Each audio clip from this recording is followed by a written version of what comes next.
Mohon subscribe channel ini dulu, supaya gak ketinggalan berita terbaru Timnas Indonesia.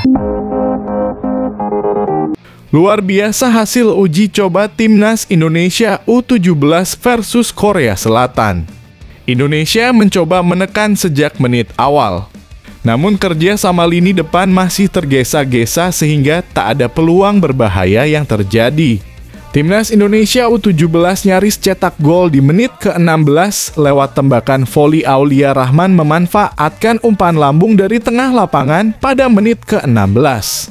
Sayang, tembakannya masih melenceng dari sasaran. Caviatur Rizky berupaya memecah kebuntuan melalui tembakan spekulasi dari luar kotak penalti. Akan tetapi tembakannya masih melenceng tipis di atas mistar gawang. Timnas Indonesia U17 menghasilkan peluang emas di awal babak kedua. Kerjasama tiga pemain depan diakhiri tembakan keras Rizky Afrizal di dalam kotak penalti, namun masih melambung. Indonesia U17 versus Korea Selatan jual beli serangan di 10 menit awal babak kedua. Wasit bahkan tak menggubris masing-masing pemain yang terjatuh di kotak penalti pada menit ke-55. Korea Selatan berhasil memecah kebuntuan di menit ke-66 berkat tembakan jarak dekat baik Gaon memanfaatkan umpan tarik di depan gawang. Umpan tarik mendatar sempat ditepis penjaga gawang Indonesia U17 Ikram Al-Ghifari, namun bola muntah bisa disambar baik Gaon. Skor akhir bisa kamu lihat di judul dan thumbnail ya.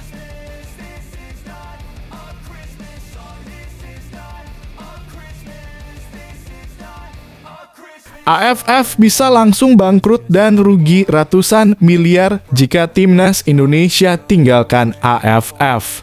Kini fans Timnas Indonesia geger mengamuk agar Timnas Indonesia keluar dari AFF. Dan berikut akibat fatal AFF jika ditinggal Timnas Indonesia. Kerugian pertama, AFF bakal kehilangan lokasi untuk menyelenggarakan turnamen. Indonesia kerap kali ditunjuk sebagai tuan rumah turnamen yang diselenggarakan AFF. Hal itu tak terlepas dari banyaknya stadion di Indonesia yang memenuhi standar internasional. Indonesia biasa menyelenggarakan turnamen tersebut di 2 stadion, yakni Stadion Madia, Senayan, Jakarta, dan Stadion Patriot Candrabhaga, Bekasi. Tentunya kehilangan Indonesia akan membuat AFF kehilangan salah satu negara yang bisa dijadikan tuan rumah. Kerugian yang kedua, gelaran Piala AFF akan kehilangan exposure gratis. Indonesia sampai saat ini masih menjadikan ajang Piala AFF sebagai sebuah turnamen yang patut untuk disaksikan. Bahkan turnamen kelompok umur pun seperti Piala AFF U19 masih ramai dibicarakan. Hal tersebut membuat media-media di Indonesia ramai membahas turnamen AFF tersebut. Tentunya dengan banyaknya pemberitaan mengenai Piala AFF, maka turnamen tersebut secara tidak langsung mendapatkan exposure gratis.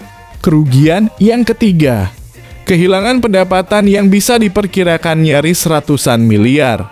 Seperti yang dijabarkan di atas, Indonesia sangat antusias setiap kali Timnas Indonesia main di ajang Piala AFF.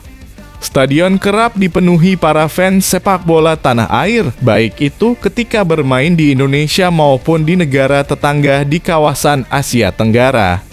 Dengan keluarnya Timnas Indonesia dari AFF, maka turnamen Piala AFF akan kehilangan pendapatan dari tiket stadion. Begitu juga hak siarnya, karena Indonesia kerap menyiarkan aksi Timnas Indonesia di ajang Piala AFF. Kerugian yang keempat, sepak bola AFF takkan berkembang. Cabutnya Timnas Indonesia berarti AFF bakal kehilangan salah satu tim terkuat di federasi tersebut.